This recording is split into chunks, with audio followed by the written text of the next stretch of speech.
Welcome back to another week of our Friday morning meetings. I want to first apologize that again this has to be on YouTube, but I've been traveling about 1,500 miles this week and visited several dealers, and it's getting kind of late on Thursday night, but I wanted to make sure you had this for tomorrow morning.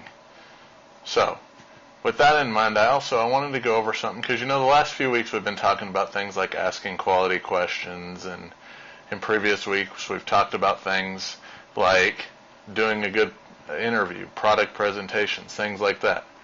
But one of the things that we've never discussed, and it's probably the most important thing you're ever going to know, that there is only one way to get somebody to do something. For example, purchase an automobile. And that's to get them to want to do it. If they don't want to do it, they're never going to. No matter how good your product is, no matter how great the deal is, if they don't want it, they're never going to buy it. So what do you do to get people to want your product? If they're coming onto your lot, if they're making a phone call into your dealership, if they're inquiring on your internet, there's obviously some level of want there. But maybe or maybe not the level of want is high enough for them to call to action. So, what can you do better than everybody else to get them to want to do it? The biggest thing you can do is listen. We've never discussed this, and we probably should have long ago. But the best thing you can do is listen to people if you want to earn their business. Think about it in just human relations. If you meet somebody and all they do is talk about themselves and how great they are and things like that, what do you think of them? You don't think quite as highly of them. But on the flip side, if you're at a dinner party and you meet someone and you tell them what you do for a living and they're genuinely interested in what you do for a living, or they're genuinely interested in one of the hobbies that you have, or hearing about your family, and you're talking to them and you're just excited and telling them all these things, when you finish that conversation, how do you feel about that person? You think, wow, that was a really good night. That was a great person to meet. They were really interesting. They were fun to talk to. And most of the time, they didn't do much talking. They listened. They were genuinely interested in what you had to say. Well, the same thing goes true with what we have in sales in this business. If we genuinely care about that person and we're genuinely interested in what they have to say, we can learn so much about them. And at the end of that conversation, they're going to say, wow, this salesperson, this is a good person. This is somebody I'd like to do business with. Because they're going to tell you every way possible on how to sell them a vehicle. If you do all the things right, starting with listening. Because you can do the best needs analysis in the world, you can have the best questions in the world, you can have the best product presentation in the world, but if you don't listen to what's important to that customer, you're not going to earn their business. Because you're going to end up talking about the wrong things, or telling them about the wrong things, or they're not going to feel that you're genuinely interested in them. I've said for many years to salespeople that I've worked with that the car deal is going to continue to progress until one of two parties isn't interested in the deal anymore. Either the customer loses interest or we lose interest. And yes, there are times that we lose interest. If a customer owes twice on their car what it's worth, if they owe $10,000 more than what it's worth, and we don't think we can get them financed, we all of a sudden lose interest.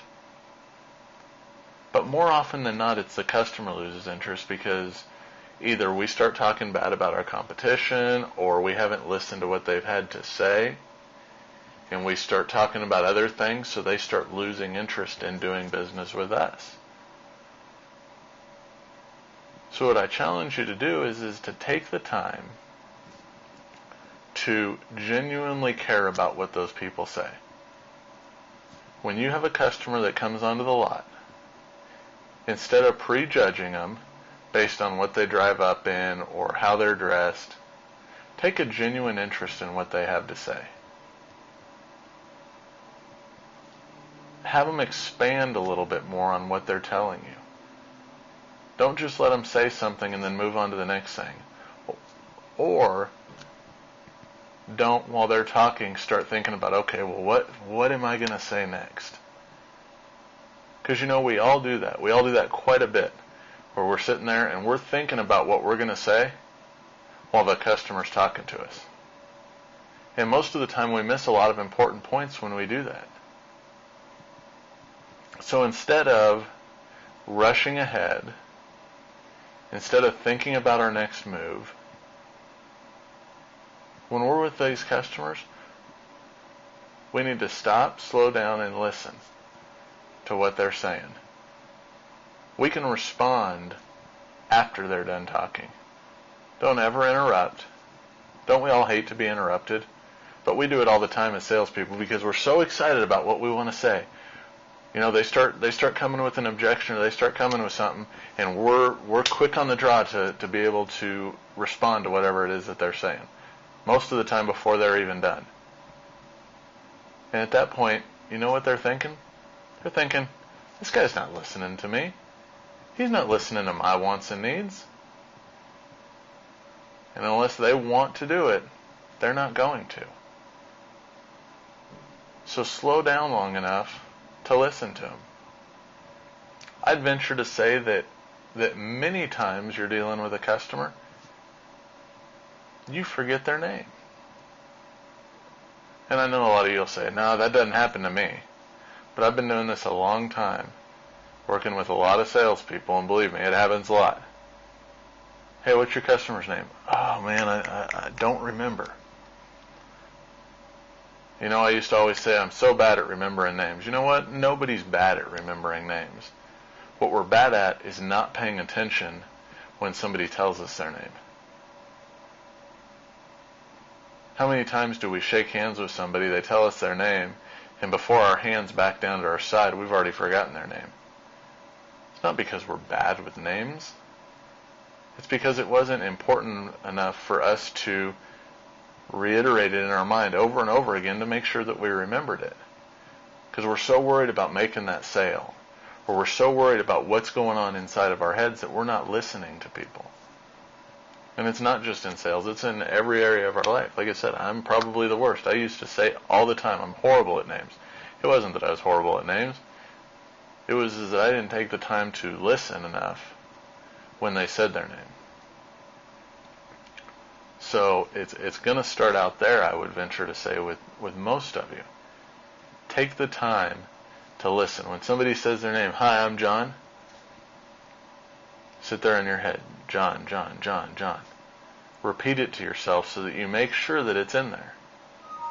So that way, throughout the whole conversation that you're having while that customer's with you, you're able to use their name. Because every book you ever read about people, they say that the one thing they love to hear more than anything is their own name. Well, if you've forgotten it, you're not going to have as smooth of a conversation. And if you think, oh, well, I'll just get it off of their registration, or I'll get it off of their driver's license.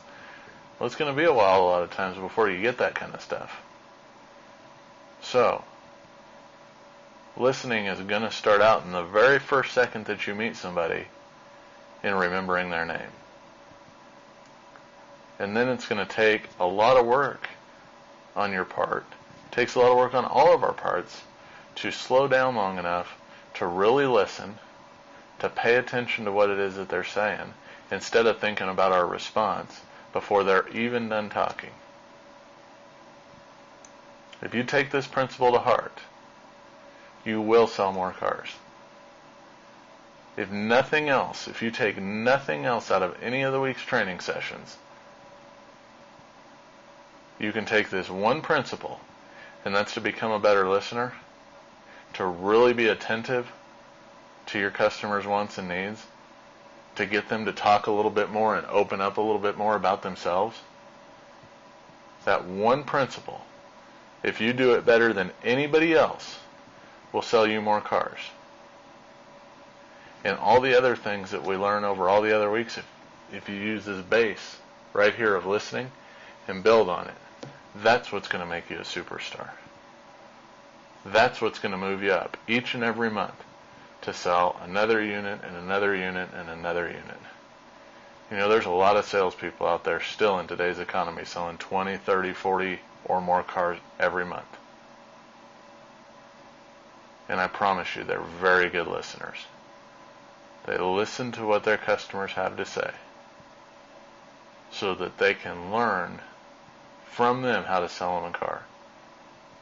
They make people want to buy from them because of this principle of listening.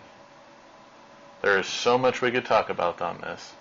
If you have any questions, as always, feel free to give me a call. There's a lot of books out there on this. I'd be happy to speak with you more about it. I look forward to seeing you next week.